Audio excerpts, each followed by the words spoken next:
At a barbecue party hosted by Scene's workplace, I faced an unsettling situation. Scene, my husband, took every opportunity to make disparaging remarks about me.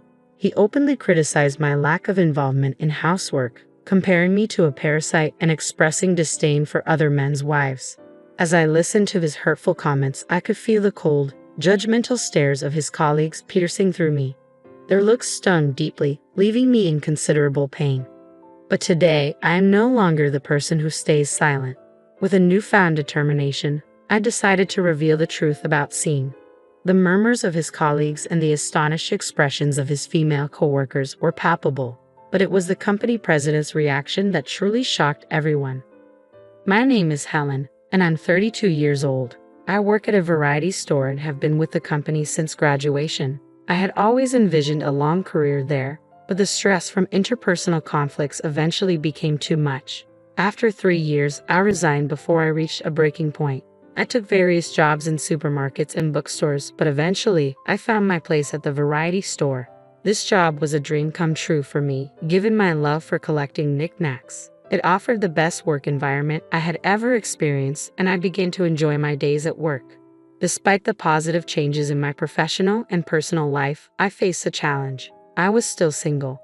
As friends around me married and formed relationships, I felt the pressure to seriously consider marriage myself. However, with no man at my workplace and limited opportunities to meet new people due to my indoor hobbies, I felt stuck. I envied the couples I saw and longed to meet someone special. One day, while working at the store, a friend stopped by as a customer. With the store quiet, we started chatting and eventually discussed romance. I confessed my lack of romantic prospects, and my friend, though not interested in marriage herself, offered to set up a mixer for me. At this mixer, I met Scene, a handsome and successful man from a top company. We began dating, and after a while, he proposed. His stability, kindness, and the way he prioritized me made me feel that this was true happiness. The joy of his proposal was beyond words. As a housewife, I devoted myself to managing our home, ensuring Scene could unwind and relax when he was home. I took great care to cook Scene's favorite dishes and keep our home spotless. "Hey, this is my favorite. Did you make it?" he'd ask with a smile that brightened my day. "Yes, eat as much as you like," I'd reply, feeling a deep sense of satisfaction from his happiness. Scene would spend his holidays with me, actively helping around the house, and I felt incredibly blessed. The worries about never finding a partner seemed like a distant memory. However, a few months into our marriage, things began to change. The initial happiness faded and Scene grew distant and cold. His once warm demeanor turned into an unsettling indifference, leaving me unsure of how to handle it. "Scene, what time will you be home today?" I'd ask, only to be met with vague responses. "I don't know," he'd say, a stark contrast to his previous informative replies. Even when I inquired about his dinner preferences, he would brush it off with, "I don't need dinner tonight." I wondered if he was simply tired or overwhelmed with work. I understood the demands of a busy schedule, having experienced them myself, but Scene's job at a renowned corporation seemed beyond my comprehension. I'd send him off each morning with a cheerful "take care," but it began to feel like an irritation to him. He started showing disinterest in my cooking and would sometimes refuse the lunch I prepared. Sighing, I'd pore over my recipe books, trying to find inspiration to make meals that would please him. Yet each glance at those books only deepened my loneliness. I agonized over when we might share joyful moments again, but Scene's attitude remained unchanged and continued to worsen. For example, if he saw a slight disorder in the shoes in the closet, he'd criticize, "Can't you even line up the shoes properly?" And if he happened to eat a meal I had prepared after a long time, he'd mock, "I can't believe you'd serve something like this." He even went as far as saying, "I'd rather eat a ready meal than your cooking." The shock and disappointment I felt were profound. He used to praise my cooking and ask for seconds, but now it seemed like everything I did was wrong.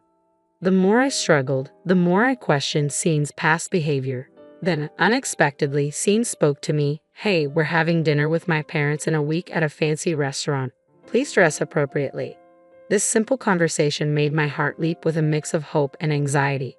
I was excited to meet my in-laws for the first time since Scene and I got married.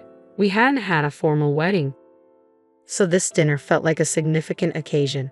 Both my father-in-law and mother-in-law had always seemed warm and welcoming, similar to how Scene was in the past. To prepare, I paid extra attention to my skincare and hair and bought a special outfit for the restaurant. I was eager to reunite with them. However, when I finally met them, their demeanor was strikingly different from what I had expected. They openly expressed their dissatisfaction with me. I struggled to understand why, until my mother-in-law's words made things clear. "Helen, I've heard that you're always slacking off on household duties and lazing around at home. Is that true? It's fine to be a full-time housewife, but neglecting cooking and cleaning isn't acceptable." "I didn't expect this from you," she said. My father-in-law echoed her sentiments, adding, "There must be some misunderstanding here. Or rather, it seems Scene has been giving us incorrect information." I tried to defend myself. "That's not true at all." But Scene interrupted with a scolding tone. "Come on, lying isn't good. You're just lazing around, aren't you?" I was shocked by their perception of me. My mother-in-law continued, "I was a full-time housewife too, but I worked hard every day to keep the house in order for my working husband. Don't you have any gratitude towards Scene?" Before I could respond, Scene cut me off again, insisting that only he could speak to my in-laws about me. It became clear that he had deliberately conveyed misleading information. The betrayal hurt deeply. My attempts to explain were futile, and to someone who doesn't know me well, I might appear as a woman who married for financial security. The thought of being judged this way was chilling. After the dinner, I was left feeling disheartened and misunderstood. I confronted Scene about the lies he told his parents. "Why did you lie? I've been working hard and cleaning every day. What are you dissatisfied with?" I asked, my frustration mounting.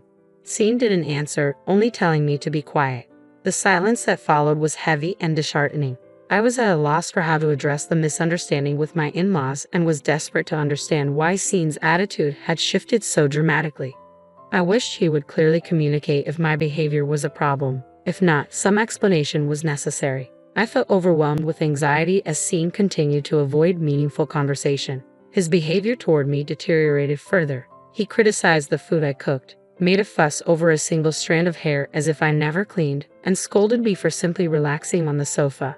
Scene's return home became increasingly erratic, often coming back at midnight or not at all. Despite this, I refrained from arguing with him. He was the only partner I had ever found, and though he was distant now, I hoped he might return to the person he once was. The fear of never marrying again and potentially spending my life alone was paralyzing. The thought of divorce was terrifying, and I didn't have the courage to leave him. Around the time Scene started coming home at dawn, I noticed something troubling. A faint scent of unfamiliar women's perfume on his suit, along with traces of red lipstick. These clues made me suspect an affair. Although I had been wary of his frequent overnight stays and absences under the guise of work, the abrupt change in his behavior and these new signs only intensified my doubts. I was consumed by anger and confusion. The thought that he might be spending nights with someone else filled me with anguish. I didn't want to lose Scene, but if he was indeed cheating, that was a different matter entirely. I decided it was time to confront Scene about the truth. "Hey, I need to talk to you," I said as he was unusually home on the weekend. "It's really important." Despite my insistence, Scene remained engrossed in the TV, ignoring me. "Are you listening?" I raised my voice. "What is it?" Scene finally responded, clearly annoyed by my anger.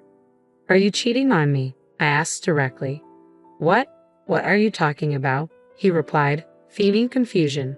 "There's lipstick on your jacket, and I can smell women's perfume and fabric softener that's not from our house. All those times you said you were working late were lies," I pressed. Scene responded with a dismissive attitude. "Lipstick? I don't know what you're talking about." I continued to press him. "You're having an affair, aren't you? Tell me the truth." Scene's response was cold and indifferent. "What does it matter to you if I had an affair?" he said, as if it was of no consequence. No matter how seriously I questioned him, he just sneered and shrugged it off.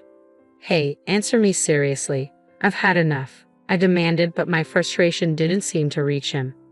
"You're annoying and too persistent. I have my circumstances and you live off my money, so just listen to what I say," he retorted, then left the house. The exchange made it clear that Scene's heart was no longer in our relationship.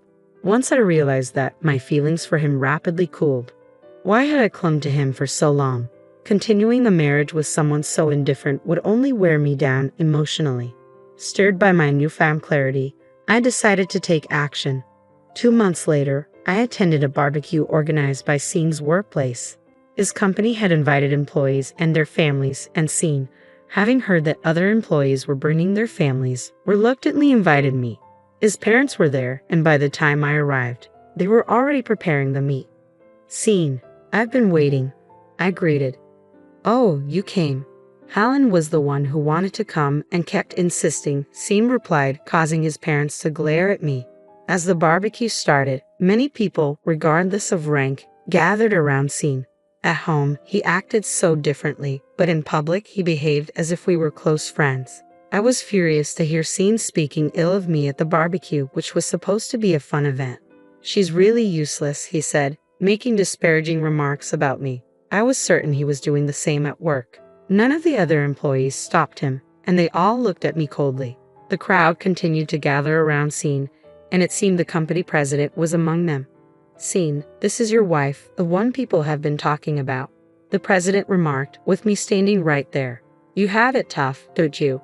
Scene didn't just accept the president's criticism, he added false claims of his own. Normally, I might have stayed silent, but today was different. Excuse me, our house is always clean, I interjected. Maybe you don't see it because you're off on sales visits, spending time at the president's daughter's house. The reaction was immediate. The employees and Scene's parents began murmuring. The president looked surprised, his eyes wide with disbelief. What are you talking about? Scene stammered, clearly flustered. Without hesitation, I spread out photos and documents on a nearby table. Scene's panic was evident as he saw the decisive evidence of his infidelity. About 2 months before this confrontation, I had hired a detective agency to gather proof of his affair. I was determined to expose him, and feeling overwhelmed by what I could do alone, I enlisted professional help. The detective provided various pieces of evidence, photos of Scene walking arm in arm with a woman I didn't recognize, entering a vacation hotel with her, and going into a love nest that appeared to be her home. This woman turned out to be the president's daughter, the daughter of the president of the company Scene worked for. It was unclear how they met, but Scene frequently visited her house, suggesting a close relationship that seemed to predate our current issues. The detective noted that while further investigation was possible, his behavioral patterns were consistent, making it unlikely we find more significant evidence. Seeing these photos was a shock that dwarfed even the discovery of lipstick on Scene's suit. My anger and disappointment grew, knowing that Scene's deceit was far more extensive than I had initially feared. Hearing Scene's dismissive response, I decided to end the investigation. The next step was clear. Divorce. I couldn't continue living under the same roof as him. My heart was filled with nothing but anger. By then, I had already heard from Scene about the barbecue event. Given his behavior, I was certain he was spreading false rumors about me at work. I resolved to use the barbecue as an opportunity to reveal his deceit. I wasn't entirely sure if my plan would work, and I didn't have solid proof of what Scene was saying about me at the company. But reality unfolded exactly as I had imagined. Hey Helen, what are these photos? And why is there a picture of me with the president's daughter? Scene's face turned pale as he saw the evidence. Still trying to lie in this situation, I countered. The evidence is clear. I turned to the president. Sir, the woman in this photo is your daughter, correct? Can you confirm that? The president hesitated as he looked at the photo. In a low voice, he finally admitted, yes, that's my daughter. Scene, where did you meet my daughter? I demanded. The atmosphere, which had been friendly moments before, became tense. Scene, clearly flustered, tried to avoid the question. The president's pressure was evident, and eventually, Scene began to explain. He said he had first met the president's daughter in the company parking lot. She had come to the company on an errand, and he happened to strike up a conversation with her. Despite knowing Scene was married, the president's daughter was flattered by his attention and continued their relationship. Hearing this, I resolved to demand compensation for the emotional distress I had endured, even though she was the president's daughter. Scene was left completely crestfallen. I apologize. The daughter has her share of the blame for not refusing his advances, the president said, his voice heavy with frustration. But this situation wouldn't have occurred if you hadn't approached her. We'll discuss this further when you come to work tomorrow. Just come to my office first. Scene turned to me, desperation in his eyes. Helen, could you please forgive me? This will affect my job. Forgive you, I shot back, incredulous. Think about everything you've done. You've lied about me to the company and your parents. You've painted me as sloppy and incompetent. How can you expect forgiveness after all that? My mother-in-law, who had been listening in shock, couldn't hold back. Helen, is everything Scene has been saying true? We've heard that you're lazy and do nothing but lounge around every day. Is that true? No, I said firmly. I've been cleaning and cooking every day. Scene has complained about everything. You might not have believed me before, but look around now. No one here is supporting Scene. The president and other employees, having witnessed the truth, began to apologize. I'm sorry, Helen, the president said. I should have taken your words seriously. My in-laws, bowing their heads in apology, followed suit. The apologies were heartfelt but temporary. I could have fully forgiven them on the spot. Their behavior had deeply insulted me, and it wasn't something I could easily overlook. My anger, however, was primarily directed at Scene. I've already consulted with a lawyer, I said resolutely. I'm filing for divorce. A divorce? Why? Why do you need more reasons? Scene pleaded, his face turning ashen. No one showed him any sympathy. The following day, Scene and I went to the lawyer's office. The president's daughter was there with the president, and all the involved parties gathered for a formal discussion. As everything was set up, the lawyer began the proceedings. Scene looked dismayed, while the president's daughter wore an expression of shock. What is this? She asked. These are photos from a detective agency I hired, I explained. I suspected Scene was cheating because of the perfume smell on his suit and the lipstick marks. How could I not suspect?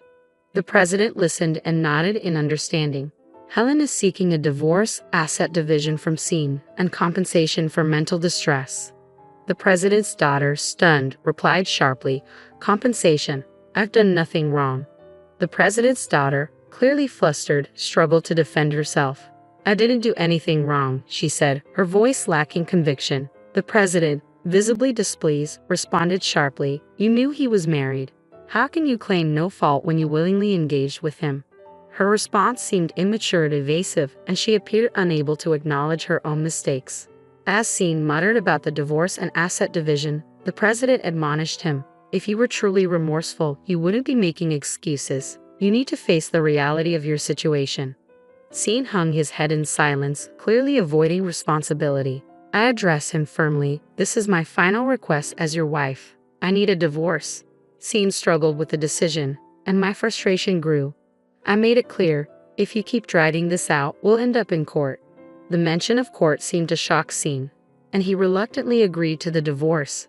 The president's daughter, realizing there was no way out, agreed to the settlement, although she sought financial assistance from her father. The president, however, was resolute. I can't just give you money. You must take responsibility for your actions.